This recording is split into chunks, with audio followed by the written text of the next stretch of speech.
लोकवृत्त मराठी, लोकशाहीचा खरा आवाज। बांधकाम कामगारांच्या हक्कासाठी शिवसेना बांधकाम कामगार सेनेचा धुळे जिल्हाधिकारी कार्यालयावर मोर्चा। शिंदखेड्यात डीओसी कार्यालय सुरू करण्याची जोरदार मागणी। बांधकाम कामगारांच्या विविध प्रलंबित प्रश्नांकडे शासनाचं लक्ष वेधण्यासाठी आज शिवसेना बांधकाम कामगार सेनेच्या वतीनं धुळे जिल्हाधिकारी कार्यालय तसेच सरकारी कामगार अधिकारी कार्यालयावर मोर्चा काढण्यात आला। यावेळी शिंदखेडा तालुक्यात तातडीनं डीओसी म्हणजेच डॉक्युमेंटेशन व नोंदणी कार्यालय सुरू करण्याची प्रमुख मागणी करण्यात आली आहे।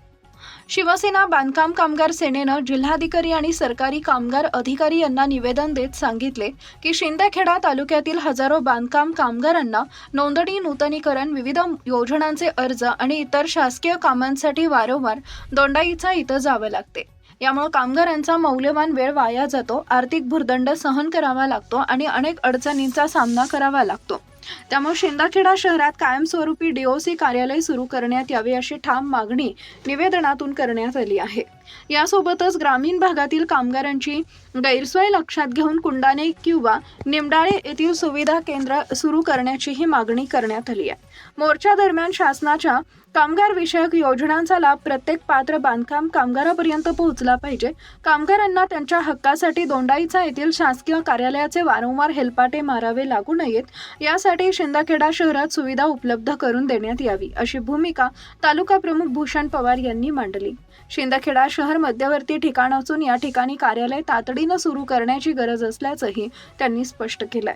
यावेळी बांधकाम कामगार सेनेचे जिल्हा अध्यक्ष सुदाम शिरुडे, उपजिल्हाध्यक्ष विठ्ठल पाटील, जिल्हा संघटक भालचंद्र पाटील, शिंदखेडा तालुका प्रमुख भूषण पवार, तालुका उपप्रमुख सचिन चौधरी, धुळे तालुका प्रमुख अविनाश शेलार, उपतालुका प्रमुख नितीन पाटील, शिरपूर तालुका उपप्रमुख सुभाष पावरा, संघटक राजाराम पावरा, धुळे जिल्हा कोषाध्यक्ष राजेंद्र पारधी, धुळे उपप्रमुख मोहन खैरनार, संघटक विकास गिरासे, संघटक महेंद्र वाघ यांच्यासह मोठ्या संख्येनं कार्यकर्ते उपस्थित होते।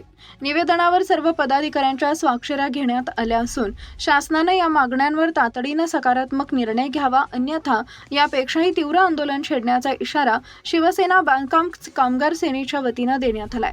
बांधकाम कामगारांच्या हक्कासाठी सुरू असलेल्या या लढ्याला आता शासन कितपत प्रतिसाद देते याकडे संपूर्ण शिंदखेडा तालुक्यासह धुळे जिल्ह्याचं लक्ष लागलंय। मुख्य संपादक भूषण पवार। तालुक्यात सर्वप्रथम तर बांधकाम कामगार विभागाचं कार्यालय देण्यात आलेलं होतं। काही दिवस ते कार्यालय त्या ठिकाणी अस्तित्वात होतं, परंतु मध्यंतरी पाहता आज 1 वर्ष झालेले आहे हे कार्यालय त्या ठिकाणी नाही। ते कार्यालय दोंडाईच्या विभागात हलवण्यात आलेलं आहे। त्याचं कारण अद्यापही जनतेला माहीत नाही आहे, परंतु आमच्या नागरिकांना, आमच्या बांधकाम कामगारांना यासाठी खूप हेलपाटे मारावे लागतात। त्यांना त्यांचं काम वगैरे काम सोडून, त्यांचा रोजगार सोडून त्यांना दोंडाईच्याकडे जावं लागतं। दोंडाईच्यावर गेल्यानंतर त्यांनाही पुढची तारीख देण्यात येते। यामुळे आमच्या शिंदखेडा तालुक्यातील सर्व बांधकाम कामगार हे नाराज आहेत। दुसरी गोष्ट अशी, शिंदखेडा शहर हे मध्यवर्ती ठिकाण आहे। येणाऱ्या सर्व खेडोपाड्यावरून येणारी लोक, आठवडे बाजार असेल काही असेल, त्या निमित्ताने शिंदखेडा येथे येतात। त्यांना शिंदखेड्यात जर का हे कार्यालयाची स्थापना वापस त्या ठिकाणी जर करण्यात आली तर सर्व बांधकाम कामगारांना यासाठी खूप सोयीस्कर होणार आहे, सोय होणार आहे।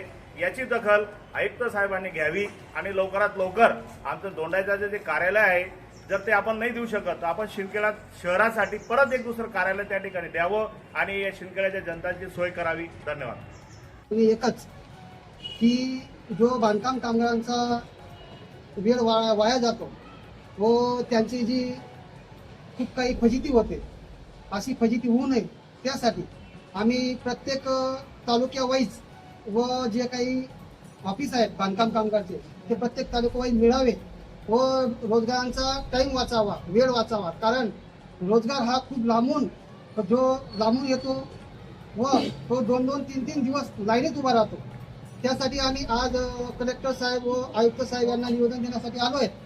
तरी आमची मागणी हीच आहे की प्रत्येक तालुक्यात ऑफिस निर्माण व्हायला पाहिजे आणि कामगारांचा वेळ वाचायला पाहिजे, कामगारांचा पैसा वाया जायला नाही पाहिजे व कामगारांना न्याय मिळाला पाहिजे। योजनांपासून कामगार वंचित राहू नयेत, त्यासाठी आम्ही इथे आलो आहे। तरी आम्हाला ऑफिस प्रत्येक तालुक्याला मिळावं व कितपण तालुका वाईज मिळावं। महत्त्वाच्या बातम्या पाहण्यासाठी आमच्या लोकवृत्त मराठी न्यूज चॅनलला यूट्यूबवर सबस्क्राईब करा आणि बेल आयकॉन प्रेस करा.